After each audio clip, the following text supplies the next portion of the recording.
MGR TV நேயர்களுக்கு அன்பு வணக்கம். நம்மோடு தமிழ்நாடு தன்னுரிமை கழகத்தின் தலைவர் திரு பழ கருப்பையா இணைந்திருக்கிறார். வாருங்களோடு பேசலாம். ஐயா வணக்கம்.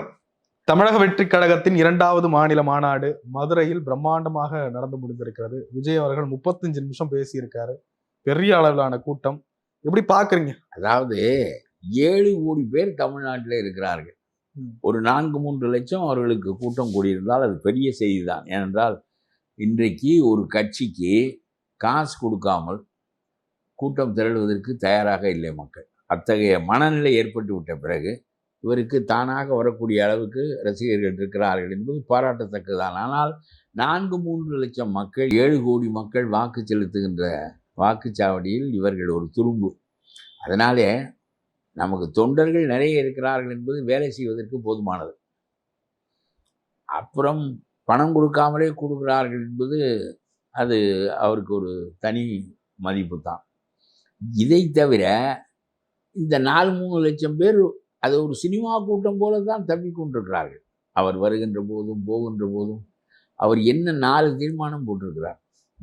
நீட்டுக்கு 1, கச்சத்தீவுக்கு 1, எம்ஜிஆர் பாட்டு பாட தொடங்கி இருக்கிறார். அதிமுகவை தன்வசப்படுத்தி கொள்ள முடியுமா என்று அவர் முயல்கிறார். விஜய் எம்ஜிஆருடைய பெயரை சொல்லாதவர்களே எனக்கு தெரிய கிடையாது. எல்லாரும் எம்ஜிஆரை பெருமையாக பேசினால் அந்த கட்சிக்காரர்கள் தன் பக்கம் வந்து விடுவார்கள் என்று சொல்லி ஏதோ தூண்டில ஒரு இரையை வைத்தால் மீன் பிடிபட்டு விடும் என்று கருதுவது போல எம்ஜிஆர் பெயரை சொன்னால் அதிமுக வந்து விடும், அண்ணா பெயரை சொன்னால் திமுக வந்து, இப்படியே கருதுகிறார்களே தவிர அவனவன் ஒவ்வொரு கட்சியிலே பல காரணங்களுக்காக ஊன்றியிருப்பான். அதனாலே அவர் பாட்டெல்லாம் பாடி காண்பித்தார். நானும் பார்த்தேன். அவையெல்லாம் பயனில்லை. நான் சொல்லுகிறேன், இவர் என்ன செய்ய போகிறார் இந்த தேர்தலில் என்றால், தனித்து நிற்கிறேன் என்று சொல்வதும், அரசியல் எதிரி திமுக, கொள்கை எதிரி பாஜக என்று சொல்லுகிறார். கொள்கை எதிரி பாஜக என்பது எனக்கு புரிகிறது. ஏனென்றால் இந்துத்துவா பேசுகின்ற கட்சி, மக்களை மத அடிப்படையில் பிரிக்கின்ற கட்சி எனக்கு ஓப்பானதில்லை என்று இவர் சொல்ல விரும்புகிறார். சரி, அரசியல் எதிரி என்றால் அதில் கொள்கை எதிரி கிடையாதா? கொள்கை எதிரியில் அரசியல் எதிரி கிடையாதா? இதோ தனித்தனியாக பிரிக்கிறார். கொள்கை என்றது சித்தாந்தம் சார்ந்து வருவது, அரசியல் எதிர்ந்து ஊழல் சார்ந்து வருவது, நடவடிக்கை சார்ந்து வருவது. ஊழல் செய்து திமுக, அதனால அது அரசியல் எதிரி. சரி, ஊழல் எதிரி என்று தெளிவாக சொல்லலாம். அரசியல் என்பது பிஜேபி எதிர்ப்பிலும் இருக்கிறதே. இல்ல சார், திமுகவோட கொள்கை ரீதியா ஒத்து போறோம். ஆனா அவங்க ஊழல் செய்யறாங்க, அதை ஏத்துக்கல. ஓஹோ, கொள்கை ரீதியா ஒத்து போறாங்க. அவங்க கொள்கை தலைவர் தானே பெரியாரை வச்சிருக்காரு, அம்பேத்கரை வச்சிருக்காரு, அண்ணா படத்தை போடுறாரு, பெரியாருடைய கொள்கைகளை ஏத்துக்கிறாருல்ல. அடே அப்படின்னா இவரே இன்னொரு அண்ணா திமுகவுக்கு அடுத்தபடியா ஒரு கட்சி வைத்திருக்கலாமே நேரடியா. இல்ல, திராவிட சித்தாந்தம் தப்பான சித்தாந்தம்னு நீங்களே சொல்ல மாட்டீங்க. நான் சொல்லுவதில்லை. அது நல்ல சித்தாந்தம் தானே, அது வரலாற்று உண்மை. அது போட்டும், ஏதோ சொல்லுகிறார் அரசியல் எதிரி வேறு, கொள்கை எதிரி வேறு என்பதெல்லாம் எனக்கு பிடிபடுவதில்லை. முன்ன மாதிரி ஆட்களுக்கு பிடிபடுவதை விட எனக்கு கொஞ்சம் குறைவாகத்தான் பிடிபடுகிறது. அது ஒரு பக்கம் இருக்கட்டும்.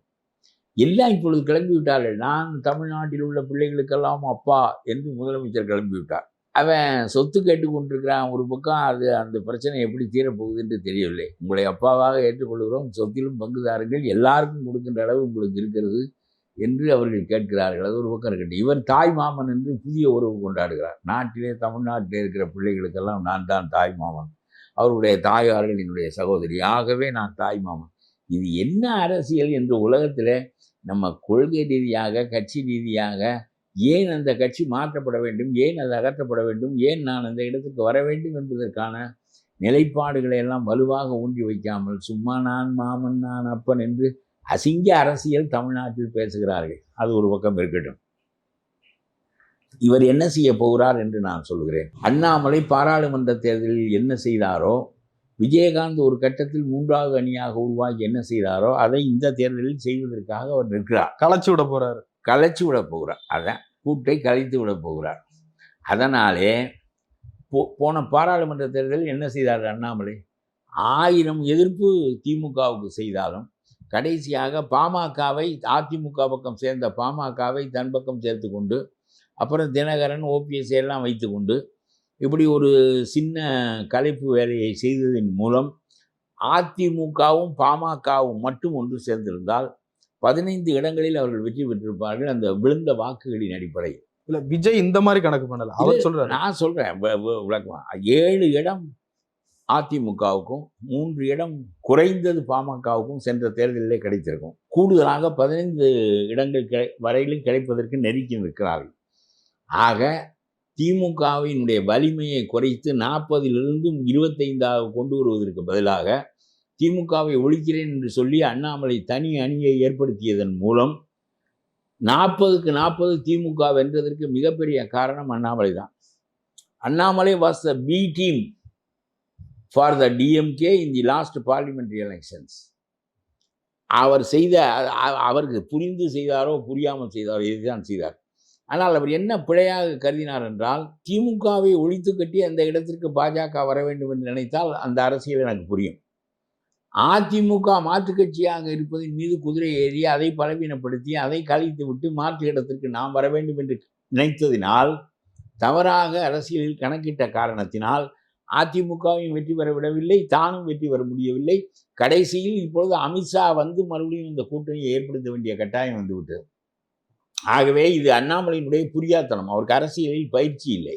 ஊரில் இருக்கிறவனையெல்லாம் பி டீம் என்று சொன்னாரே தவிர கடைசியில் திமுகவுக்கு பி டீமாக பயன்பட்டவர் அண்ணாமலை தான். இல்லை சார், அது தேசிய கட்சியினுடைய மாநில தலைவர் அவர். விஜய்னு வைக்கிறக்கூடிய கணக்கு வரலாறு திரும்புது. எம்ஜிஆர் எப்படி செஞ்சாரு அதை அப்புறம் சொல்றேன். அதுக்கு அப்புறம் அதுக்கும் வேறுபாடு இருக்கு. அண்ணாமலை சென்ற தேர்தலில் எப்படி திமுகவினுடைய பி டீமாக அறிந்தோ அறியாமலோ செயல்பட்டாரோ, எப்படி ஒரு கட்டத்தில் விஜயகாந்த் 3வது அணி ஒன்றை உருவாக்கி நான் முதலமைச்சராக போகிறேன், whether I should be a king or king maker என்று கேட்டபோது மக்கள் எல்லாம் you should become a king என்று சொல்லிவிட்டார்கள் என்று சொல்லி 3வது அணியை இருக்கிறவனையெல்லாம் சேர்த்து ஆளுக்கு ஒரு பெரிய ஆளுயர மாலையை போட்டுக்கொண்டு நின்று கடைசியிலே விஜயகாந்த் ஒரு தொகுதியில் தனிப்பட்ட முறையில் வெற்றி பெற முடியாத அளவுக்கு ஆளானார்.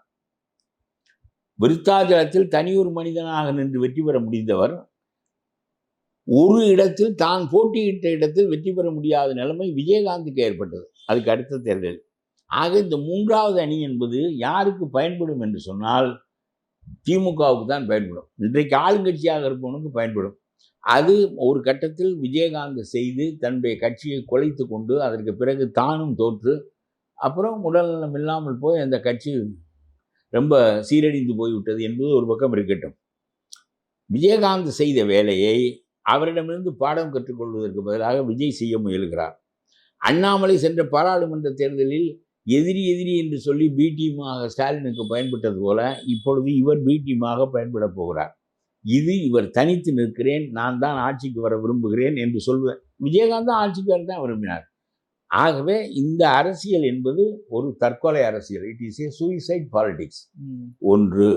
அப்புறம் அடுத்தது எம்ஜிஆர் வரலாறு திரும்புது. எம்ஜிஆர் படத்தை போட்டு எம்ஜிஆருடைய வரலாறு இவருக்கு திரும்பாது. என்ன காரணம் என்றால் அந்த கட்சியை வளர்த்தவரே எம்ஜிஆர் தான். அண்ணாவுக்கு அடுத்தபடியாக இன்னும் அண்ணாவுக்கு ஒரு விரல்கடை கூடுதலாக அந்த கொடியை கிராம மக்களுக்கு பழக்கப்படுத்தி அடிப்படை மக்களுக்கு பழக்கப்படுத்தி நாம் திராவிடன் என்கின்ற ஒரு புதிய சொல்லோட்டத்தை கிராம மக்களுக்கு விளங்க வைத்து அச்சம் என்பது மடமையடா, அஞ்சாமை திராவிடர் உடமையடா என்றெல்லாம் பாடி அவருடைய திரைப்படமே ஒரு விதத்தில் அண்ணாவை மக்களுக்கு கொண்டு போய் சேர்த்தவர் எம்ஜிஆர் தான்.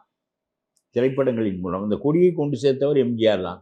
எம்ஜிஆர் அந்த கட்சியினுடைய கொள்கைகளிலே ஊறி வந்து கடைசியில் கருணாநிதி என்கின்ற ஒரு மாபெரும் ஊழல் பேரரசு ஒன்று தமிழ்நாட்டு அரசியலில் புதிதாக உருவாகி இருந்ததை ஏனென்றால் அண்ணா காலம் வரையில் இல்லை.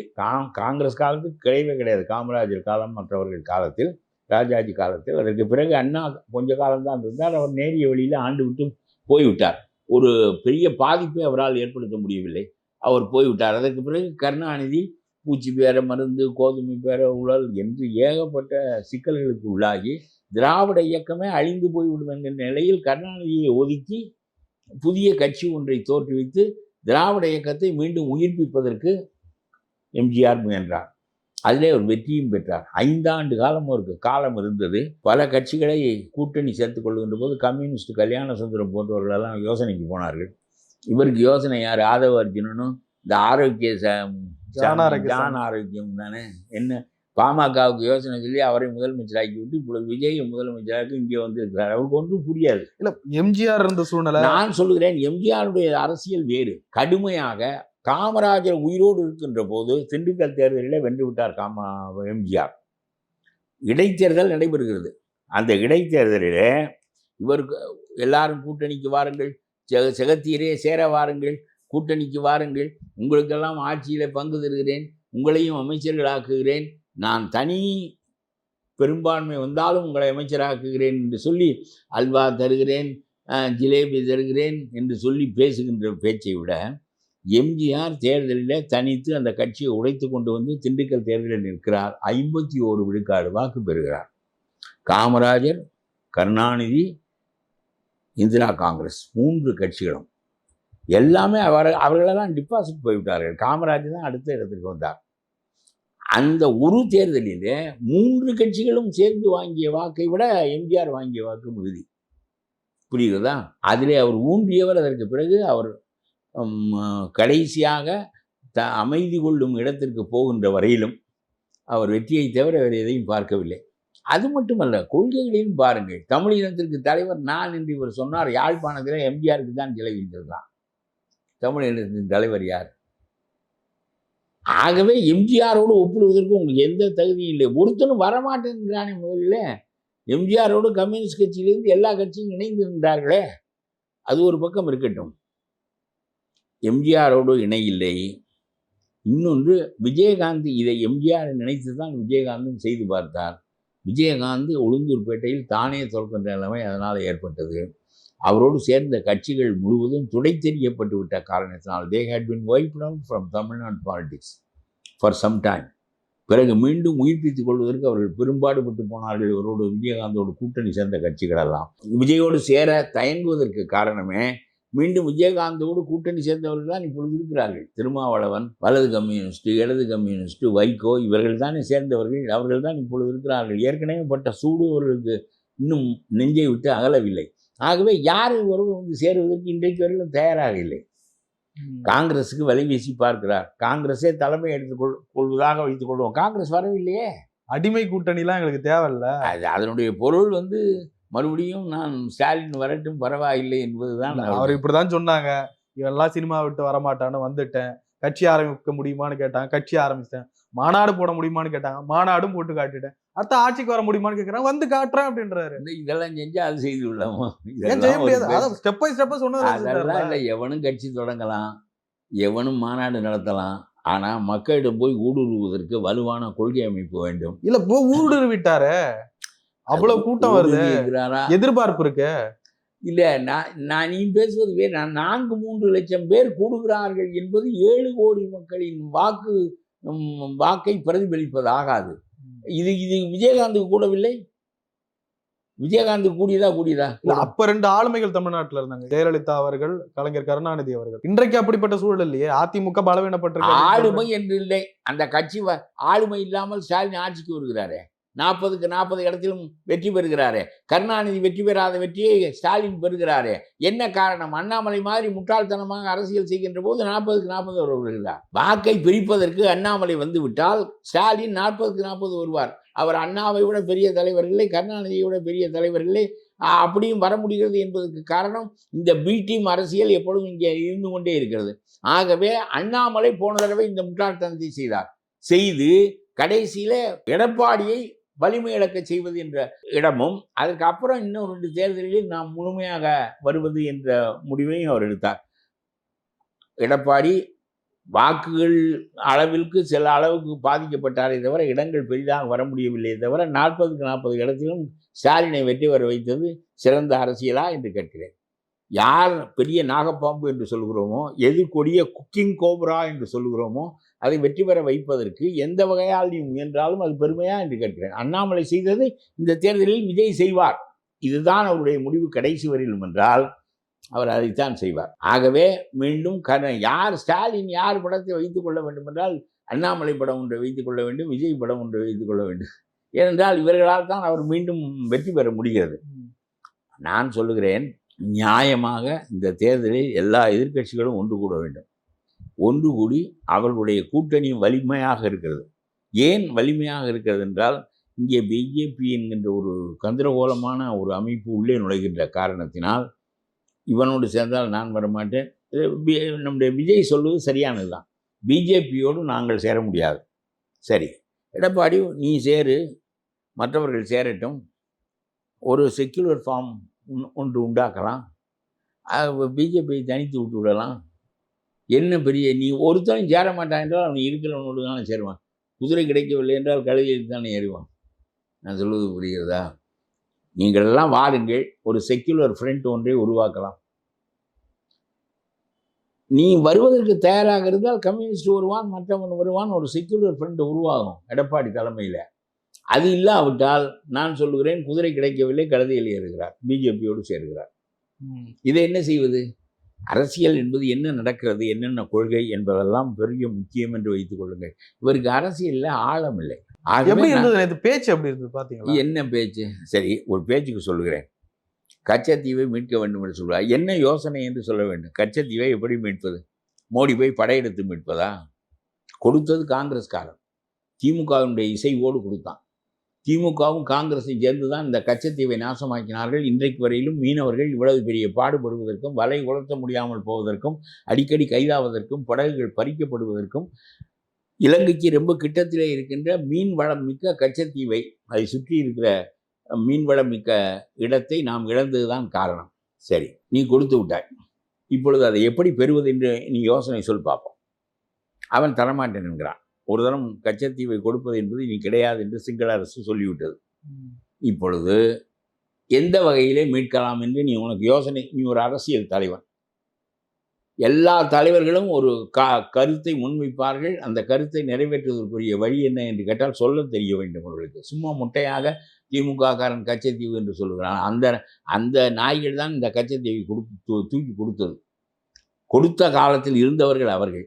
நான் கேட்கிறேன், இந்த திமுக காரனுக்கு மானம் இருந்தால் 14 ஆண்டு காலம் காங்கிரஸோடு நீ சேர்ந்து கூட்டணி அமைத்திருந்தாயே, அந்த 14 ஆண்டுகளில் இந்த கச்சத்தீவை மீட்பதற்கு ஒரு சுட்டு விரலினை அசைத்து உண்டா? 14 ஆண்டுகள் நீ கூட்டணியில் இருந்திருக்கிறாய்.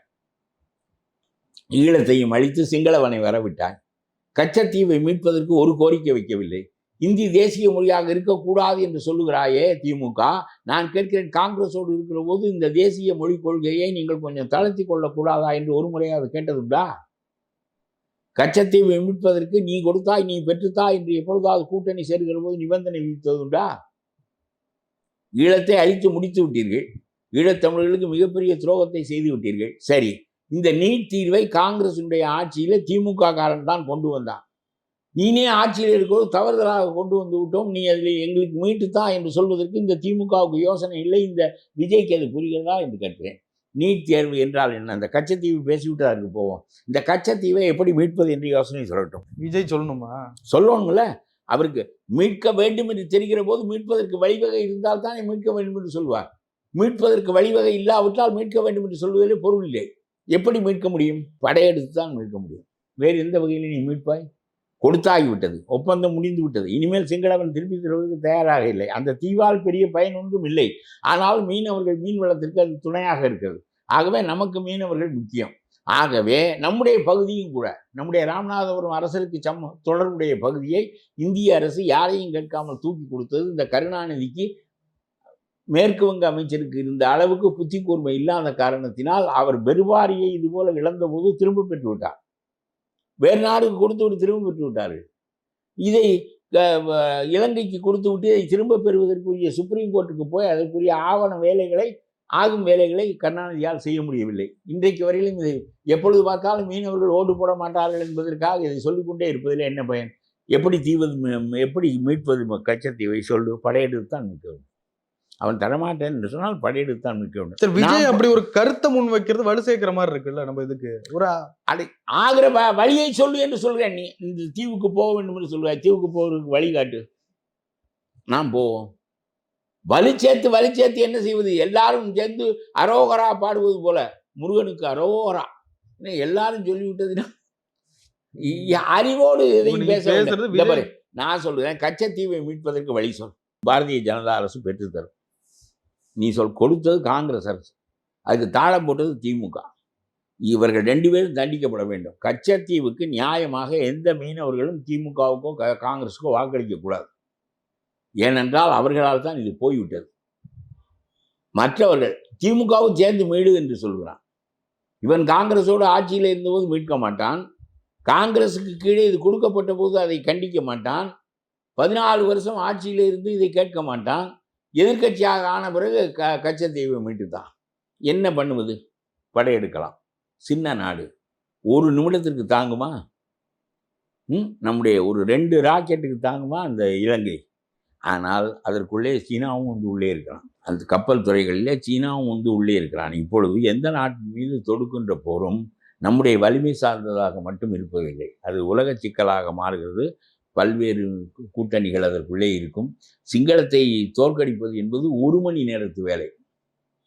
சிங்களவர்களை ஒடுக்குவது என்பதும், கச்சத்தீவை தருகிறாயா இல்லையா, 4 ராக்கெட்டை அனுப்பவா என்று கேட்டால், ஒரு நாட்டுக்குள் ஊடுருவி பாய்ந்து அழிக்கின்ற அளவுக்கு வல்லமை இந்தியாவுக்கு இருக்கின்ற போது, பாகிஸ்தானுக்குள் ஊடுருவி இந்த இராணுவ தளத்தை அழிக்காமல், அரசு மீது குண்டு போடாமல், பயங்கரவாத அமைப்பை மட்டும் குறிவைத்து தாக்குகின்ற அளவுக்கு விஞ்ஞானம் வளர்ந்திருக்கிறது, இராணுவம் வளர்ச்சி அடைந்திருக்கிறது என்கின்ற நிலையில் இது நாம் தானே பணம் கொடுத்தோம் கவிழ்ந்த போது.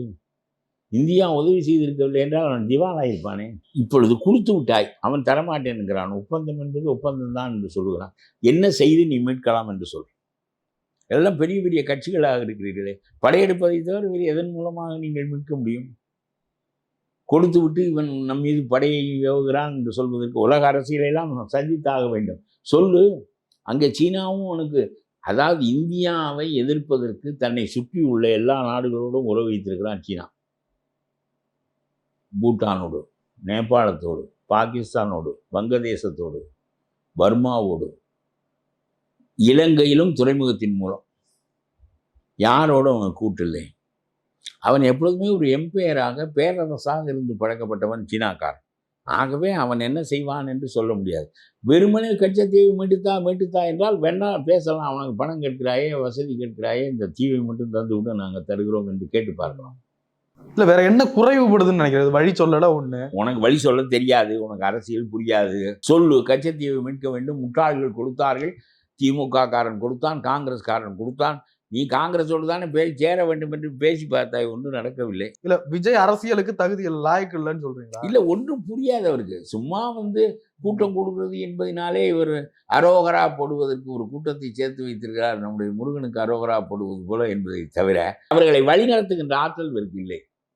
ஆகவே பல கட்சிகளோடு சேர்ந்து முதல்ல திமுகவை அகற்றுவதற்காக முயலுங்கள். இதற்குள் நீ முதிர்ந்த அரசியலை கற்றுக்கொள் என்று நான் சொல்லுகிறேன். ஒன்று அது.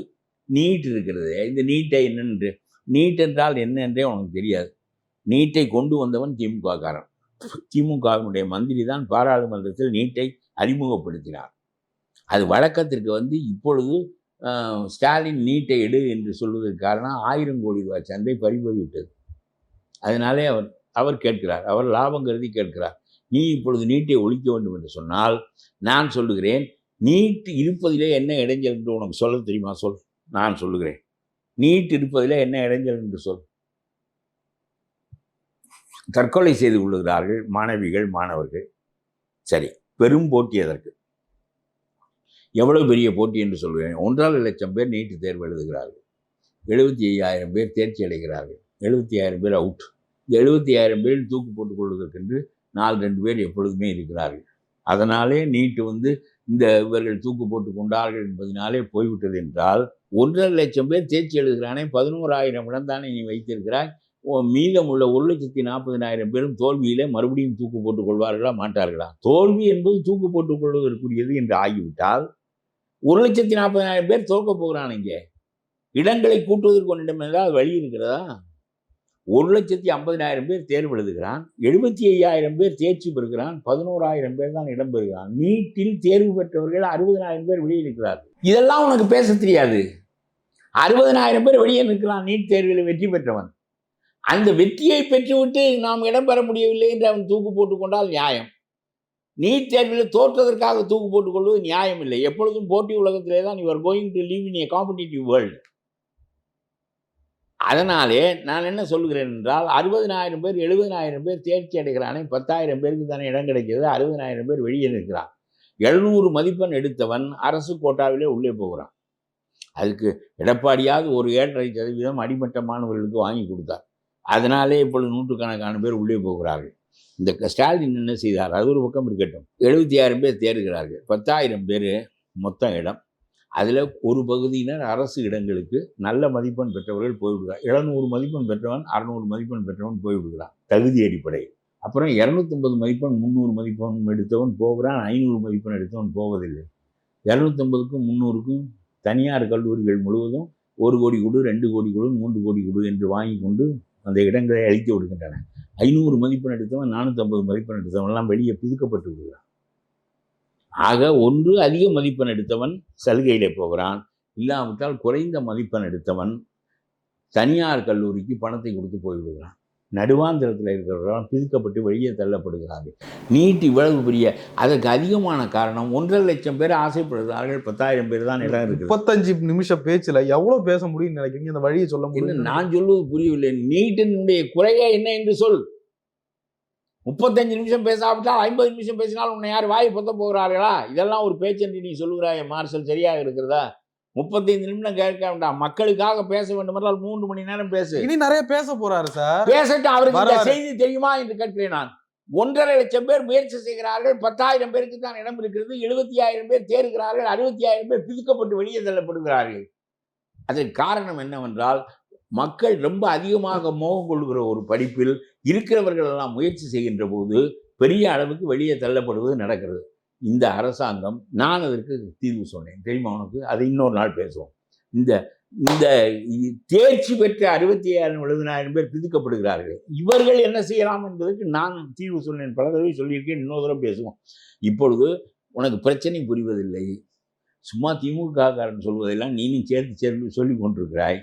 திமுக காரன் செய்த தப்புக்களை எல்லாம் நீதானே இதை செய்தவன் என்று கேட்பதற்கு நமக்கு தெம்பில்லை. ஆக மொத்தம் அண்ணாமலையிலிருந்து விஜய் வரையிலும் அதிமுகவை அகற்றிவிட்டு அந்த இடத்திற்கு வர முடியுமா என்று நினைக்கிறார்களே தவிர, அதிமுக ஒரு வளர்ச்சி அடைந்த கட்டுமானம் உள்ள ஒரு கட்சி.